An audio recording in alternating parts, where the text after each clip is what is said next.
იცით რა არის, რა თქმა უნდა, წარმოვიდგინეთ, რომ აი ბიძინა ივანიშვილს ხო აი სრული კარტ-ბლანში აქვს, რაც მოაწყობს, იმას გააკეთებს რა სინამდვილეში. ანუ თუ სიტყვაზე მარჩიელობას აზრი არ აქვს. ხო, მარჩიელობას აზრი არ აქვს, იმიტომ რომ აი წარმოვიდგინეთ ბირჟაზე რო თამაშობ და ნუ შენ რო არ იცი, თქვა ეროვნული ბანკი რა გადაწყვეტილებას მიიღებს და ვალუტის კურსი როგორ გაიზრდება. ხო, ვინც იცის ის ხომ მოგიგებს. ანუ წარმოვიდგინეთ, აი უბრალოდ მე ვერ ხედავ მაგ მარჩიელობაში. მე იაგოს არგუმენტი მესმის, ძალიან რაციონალური არგუმენტია.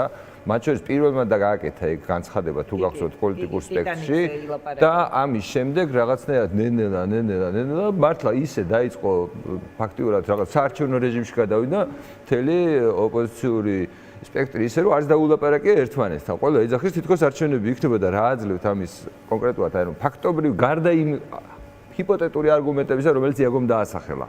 რომელიც უკავშირდება იმას, რომ ბიძინა ივანიშვილს ასეთი განადგურებული ოპოზიციური სპექტრის პირობებში, როგორც 2025 წელს ადგილობრივ არჩევნებზე შეიძლება აწყობდეს არჩევნები. მით უმეტეს, როდესაც ასეთი ოპოზიცია ყავს რა, ნუ აი ასეთი აი ალიანსი ხო. ხო და ანუ თქვენს ოპოზიციის ნაწილი. კი მესმის, მაგრამ ჩვენ ძალიან სერიოზული მარცხიდან ვიცადეთ და ამის არათუ აღიარება კი არა, ნუ ეს უბრალოდ ფაქტია, ნუ ფაქტობრივად პარალიზება გააკეთა, იმდენად მოულოდნელი იყო ჩვენთვის თქვათ აი იმ სპექტრის დანახვა და იმ რეალობისთვის თვალის გასწორება, რომელშიც 2024 წელს აღმოჩნდა 23% ავიღეთ და თქვენ აღიარებთ რომ კი არ წაგართვეს, არამედ თქვენ დამარცხეთ. ჩვენ ხო არა გვაქვს ეს მონაცემები. აი წარმოვიდგინეთ რომ აი ვიღაცა შენი კოლეგა იძახის რომ 300,000 ხმა აი ამდენი წელი ამაზე მიდის ლაპარაკი რა 300,000 ხმა. აი გეკითხებით, თქვენ ხართ ერთ-ერთი ყველაზე გამოცდილი ჟურნალისტი. მიმითითეთ წყარო სად შემიძლია მე ეს ვნახო. ანუ ან რამე მტკიცებულებები, ან რაღაცა ისეთი არა მედიაში ჭორად გავრცელებული 300,000, არამედ აი კონკრეტული ფაქტობრივი გარემოება, რომელზეც თქვა დარწმუნდებოდი, რომ ნუ რაღაცას ჩვენ არ ქონდა რესურსი. ისინი ამბობდნენ, რომ არჩევნები ვერ გაყალბდებოდა. მე არ ვიცი, შეიძლება გაყალბდა. მე უბრალოდ ფიზიკურად ვერ წარმოვიდგენია 300,000 ხმა ისეთი მასშტაბის გაყალბებაა, რომ აი ისე გაყალბებულიყო ეს რაღაცა, რომ არანაირი ფაქტობრივი მტკიცებულება არ გამოჩენილიყო, ვერავის ვერ შეენიშნა. თქვენ ამბობთ, რომ თქვენ დამარცხდით. ჩვენ დავმარცხდით, ცხადია, იმიტომ რომ მე არ მაქვს მაგალითად იმის მონაცემი, რომ იმდენი ხმა წამართვეს, რომ თუნდაც რა ვიცი, 1% დამემატებოდა. ანუ არ ვიცი, ამის შესახებ. შეიძლება წამართვეს, მაგრამ მე ხო არ ვიცი. ამიტომ არც ვამბობ, მე ვიცოდი, რომ არჩევნების დროს ბიულეტენებმა გაჟონა. და საკონსტიტუციო არგუმენტი იყო ამ არჩევნების გაუქმების. მიუხედავად იმისა, აი ეს ვიცოდი. ეს ყველა მიცოდა ჩემს გარდა. მოსამართლემაც კი დაადასტურა და როდესაც აი წეგან ოპოზიციაზე რო ლაპარაკობთ, ახლა თქვენ უსმენდი, გზაში რომ მოვდიოდი გიორგი ვაშაძესთან თქვენს კრიტიკულ კითხვებს.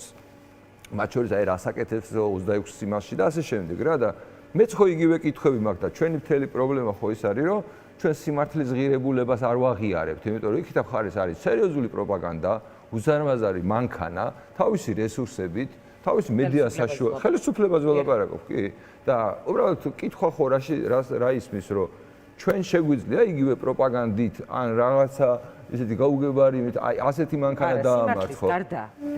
სიმართლის გარდა ვერაფრით ეს კონტრპროპაგანდის წარმოება ჩემთვის ეს არის მარცხის ფორმულა. ზუსტად მაგიტომ არ დავდივარ მე მგონი ეთერებში, რომ მაგას ვლაპარაკობ სულ ეს არის პრობლემა. იცი რა მაინტერესებს? თქვენ ახსენეთ რომ ივანიშვილი რას ჩაიფიქრებს, ეს არ იცით.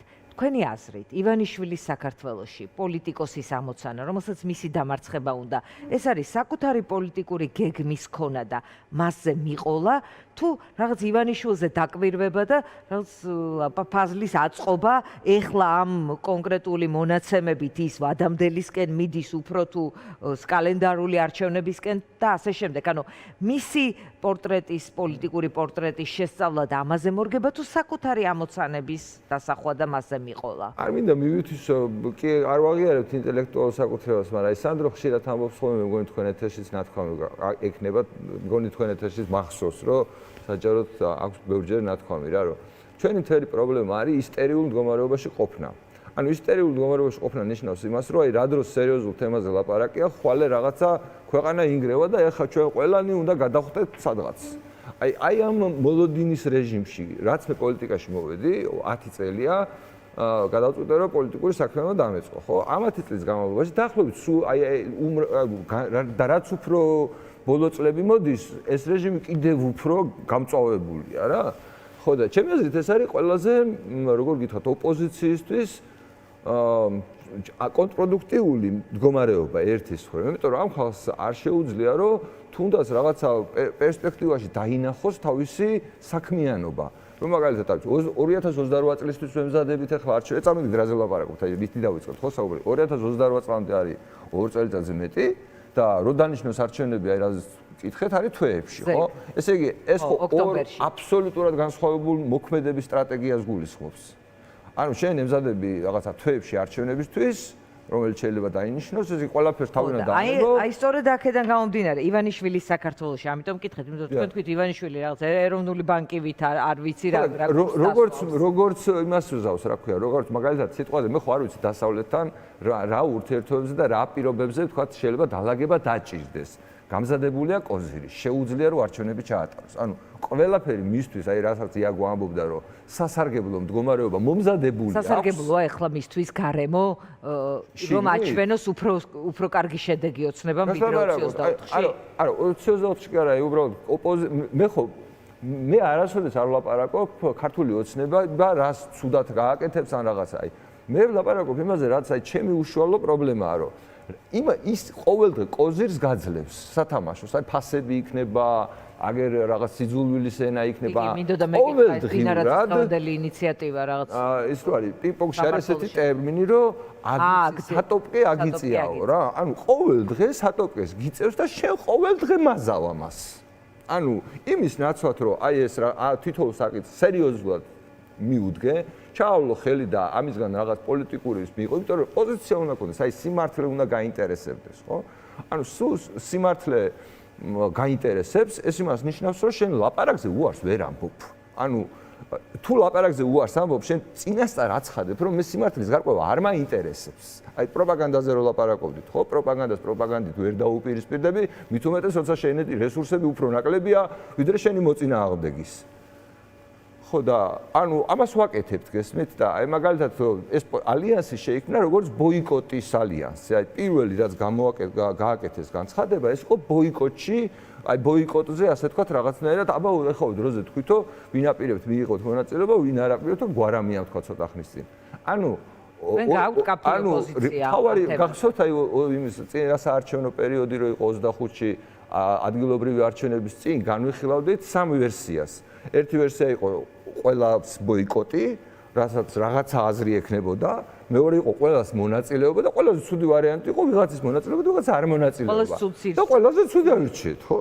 აი შინაარსი ხო მაგალითად თავი რო დავანებოთ ძველ ისტორიებს, როგორ მთელი 100% ხელისუფლება დაუთმეს, მაშინ როცა 53%-იანი წილის ფლობას მიუხედავად იმისა, რომ 53%-ით ის ყველაფერს გააკეთებდა, რასაც 100%-ით რა თქმა უნდა, მაგრამ კითხვა ხო რა შეიძლება რომ ნუ ის არის სრულად ახლა პარლამენტში, სადაც შეიძლება ყოფილიყო ცოტა რა თქმა უნდა, თქვენ ესეთერებში მე ხშირად მაინც გაკვირდებით და მომისმენია, რომ თქვენი სტუმრებიც კი ძალიან ხშირად ამბობენ, რომ კითხვა ელემენტარულად დასვა 80 მილიონი რო ქონოდა ოპოზიციას, ეს 80 მილიონი მისთვის უკეთესი იქნებოდა თუ ანუ ეგ დღევანდელი მდგომარეობა ჯობია.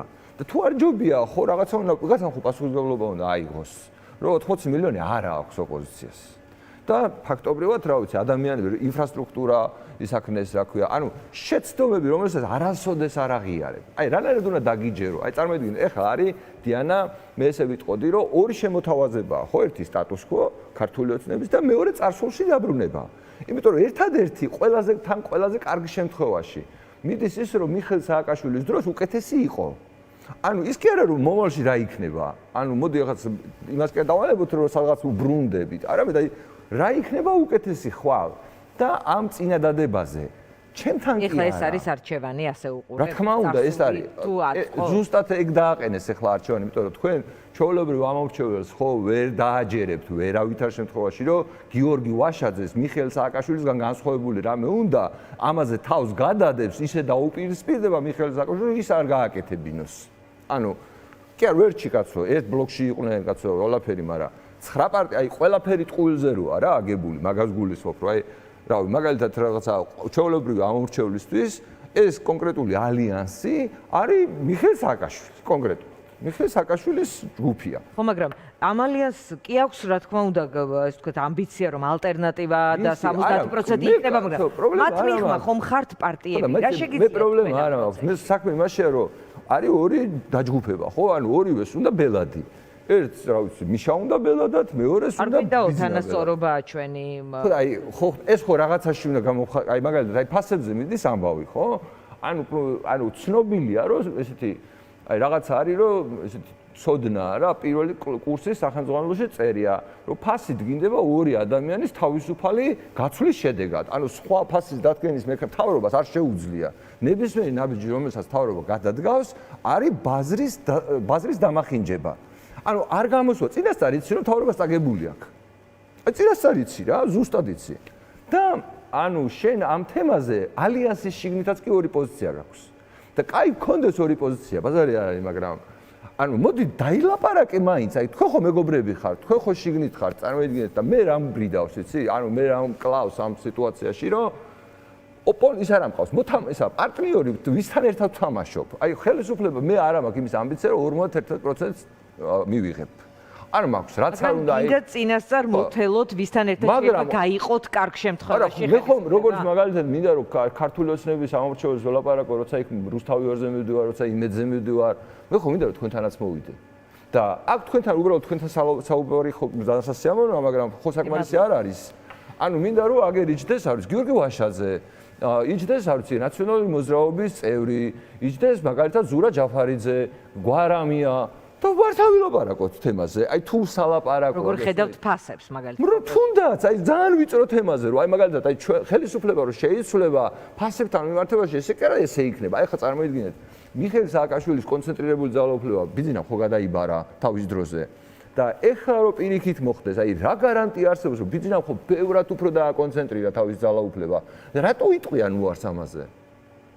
ანუ კითხვა ამორჩეულს ხო გაუჩნდება რომ არა უბრალოდ წასულში დაბრუნებაა, არამედ აი ბევრად უფრო ტესტოსტერონზე შემჯდარი, ანუ ჰორმონებზე შემჯდარი წარსულზე დაბრუნებაა, იმიტომ რომ ეს ძალაუფლება ბიძინა ივანიშვილმა კიდევ უფრო დაავიწროა, საერთოდ აღარ არსებობენ ავტორიტეტები ამ საზოგადოებაში. მაინც არჩევანი დადის ბიძინა თუ მიშა თუ ბელადებზე დადის, ანუ არის ვართ პარტია, წარმოიდგინეთ, ჩვენ ვართ პარტია, წარუმატებელი იმის გამო რომ ჩვენ უთხარით ხო თქვენ ცხოვრებაზე თქვენ უნდა იყოს პასუხისმგებლობა თქვენი სხეული თქვენ გეკუთვნის აი ყველაზე მაგარი მაგალითი ამის წერო თქვენი სხეული თქვენ არა ჩვენი სხეული ჩვენ არ გვეკუთვნის ჩვენ რა შუაში ვართ ვიღაცამ უნდა მოგხედოს მოგვიაროს ანუ ეს იყო ხალხის პასუხი ჩვენს იდეებზე ლამაზ და ძალიან ისე დალაგებულ იდეებზე ხო და არა ცუდზე არ არის მე იმას ვიძახი რომ იმისთვის რომ ეს 3% გახდეს არ ვიცი 7% 10% მე მჭირდება რომ პოლიტიკოსებთან ვისაუბრო და თუ პოლიტიკოსები ანუ წინასწარ ცხადებენ ლაპარაკზე უარს ეს ხალხი ხო პოლიტიკოსი აღარ არის ხო ნახეთ ერთ კონკრეტულ არჩევნებზე თბილისში ქონდათ მარტო 9% ანუ ისეთი სტარტი იყო რომ თქვენ პარტიას ქონდა სერიოზული ნელ-ნელა გარღვევის და მესამე დღეს რაც მოხდა პარტია დაიშალა ანუ არავინ არ ააშენა რა გავაკეთე მე ხო მაღაზიას თანახმა ვარ დიანა რომ არავინ არაფერი არ ააშენა ამ ქვეყანაში პოლიტიკური ცხოვრება აი ზურა ჯაფარიძეს აი რაღაც 5 წლის წინ მოხდა 6 წლის წინ მოხდა ეგ ამბავი 20-ში 6 წელი გავიდა 6 წელი ვიძახი რომ ანუ ხო უბრალოდ ილანძღებოდნენ მეორე მხარეს მაგრამ მოდი და ეს საჯაროდ დავილაპარაკოთ თქო აი კითხვები ხო არსებობს აი რატომ მიიღე ეს გადაწყვეტილება ეხლა რო თქვენ მეუბნებით აი მე ვგრძნობ უზომო პასუხისმგებლობას რომ ანუ რაღაცა ისეთ თამაში შევედი რაღაც გარღვევა იყო მაგრამ ხო და წარმოიდგინეთ რომ ამან ეს კაცი ამ კაცმა ეს გააკეთა ასეთი გარღვევა ქონდა ჩემი აზრით ახალს 20-24 წლის არჩევნებში. ხო, მაგრამ რაღაცების ხარჯზე ჩვენ ეს გავაკეთეთ უფულოდ.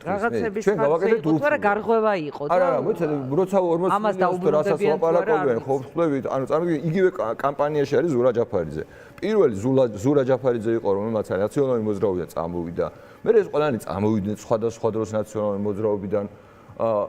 ანუ როგორ არ ჩდება ეჭვები ამ ყველაფერთან დაკავშირებით, რომ როგორ შეიძლება ამ თუ დიქტატურა გვაქვს თუ ავსეთი ავტორიტარიზმია კი მეც დამისვამს ფათაშორის პარამია იყო როცა საპატიმროდა გამოვიდა მეორე ხაზე ხო პასუხი არ მოგვისმენია დამისვამს პასუხი ხო არ მოგვისმენია ანუ თუ პასუხი არ მოგვისმენია ესე იგი ბრალდება ხო ადგილზეა უპასუხოდ დარჩენილი და რას ნიშნავს, რომ შეიძლება ბიზნესი პასუხია ჯერ ამდენი არისო, მე მოგცა საშუალება სხვებმაც დაგვეხარჯა ეს ფული, გამოვიჩნდა კაცი და რა, ანუ რაღაცნაირად როგორ?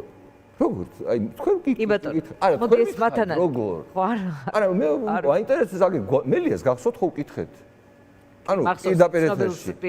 ცნობილ საზმაოს ეთერში ხო ვკითხეთ და ხო გახსოვთ რა კომედიით დამთავრდა? ეხლა დღევანდელ ინიციატივაზეც მინდა კითხოთ. მდინარაძე გამოვიდა რაღაც მორიგი ინიციატივა. თქვენ თქვით რომ ასეთ მორიგ ისტერიკაზე ვერ მივხვდი, უნდა გაატაროს პარტიამ და თავის დღის წესრიგს მიყვეს თუ პირიქით ჩაიჭიროს და კონკრეტულ თემებში შევიდეს. ეხლა საუბრობთ. რა თქმა უნდა, ანუ ჯერ უნდა ქონდეს ზოგადი პოზიცია. გასიტყვით დღევანდელ ინიციატივას. და მე ნებისმიერი ესეთი შესაძლებლობა, რომელსაც ქართული ოცნება გაძლევს. მაგალითად ეხლა არის დებატები. ანუ სანდრო არის რუსთავი ორზე, ზუსტად ამ თემაზე. იმედია რომ საინტერესო იქნება ჩვენი პოზიცია. იმიტომ რომ ეს არის აი ყველაზე, როგორ გითხრათ, თუ ვინმეს ესმის რას ნიშნავს აი ავტორიტარიზმი, საბოლოო ჯამში ავტორიტარიზმის ყველაზე დიდი მასშტაბი არის ფიქრის კონტროლი, ანუ აზროვნების კონტროლი, ანუ ამბიცია, იმიტომ რომ ეს შეუძლებელია, მაგრამ აი ეს ამბიცია, სურვილი, რომ ადამიანებს სიტყვა გაუკონტროლო და ეს არის წმინდა. ანუ მართლაც აი ხა მაგალითად აი ამერიკელებსა და ევროპას შორის დაპირისპირების, აი წარმოვიდგინეთ, თავარი ღერძი ამაზე გადის, რომ ამერიკელები ეუბნებიან ევროპელებს, რომ თქვენო დასავლურ ღირებულებებს დაშორდითო, იმიტომ რომ სიტყვის თავისუფლებას არ აღიარებთო. ესმენთ? ხო, ანუ დასავლეთში ეს ანუ ერთმნიშვნელოვანი კი არ არის და ქოცემა ეს ხო გამოიღეს ევროპაში თასია. მაინტერესებს, აი მე ჯერ არ მომისმენია, შეიძლება ქონდათ უკვე დაფიქსირებული პოზიციები, მაგრამ გახსოვთ იმას ალტინფოს აკრძალვას რო ითხოვდა ოპოზიცია? კი ბატონო. აი, როცა ალტინფოს აკრძალვას ითხოვ ოპოზიცია, ანუ მე დაგეჯერება, როცა სიტყვის თავისუფლების დამცველი გახდები, უცბად როცა ეს შენ შეგეხება? ანუ ორმაგი სტანდარტი ოპოზიციის კიდევ ერთ-ერთი პრობლემაა. არა, როცა ალტინფოს აკრძალვაზე იყო ლაპარაკი, ვის რა პოზიცია ქონდა ამ თემაზე? ოპოზიციის უდიდესი ნაწილი, იმ აი აქტივისტები, მოკლედ საჯაროდ ითხოვდნენ ალტინფოს იმის გამო რომ რაღაცა სიძული, ისქაც ზუსტად იგივე სიტყვებს ხმარობდნენ. სიძულვილის ენაო და ასე შემდეგ აკრძალვას. არათანმიმდევრულობით, დიანა არ გამოდის არაფერი. კი ბატონო, მადლობა. პირიქით. პადროსაც მოგიწევთ და თქვენ ცოტა თქვენს იყავით ხეს პოლიტიკური თემებისგან თითქოს დისტანცირებული. მე სკოლას ვაკეთებდი და რადგან ჩემს სკოლაში ეს თქვა უკვე იფურჩქნება სიტუაცია, მე ნაკლებად ვჭირდა.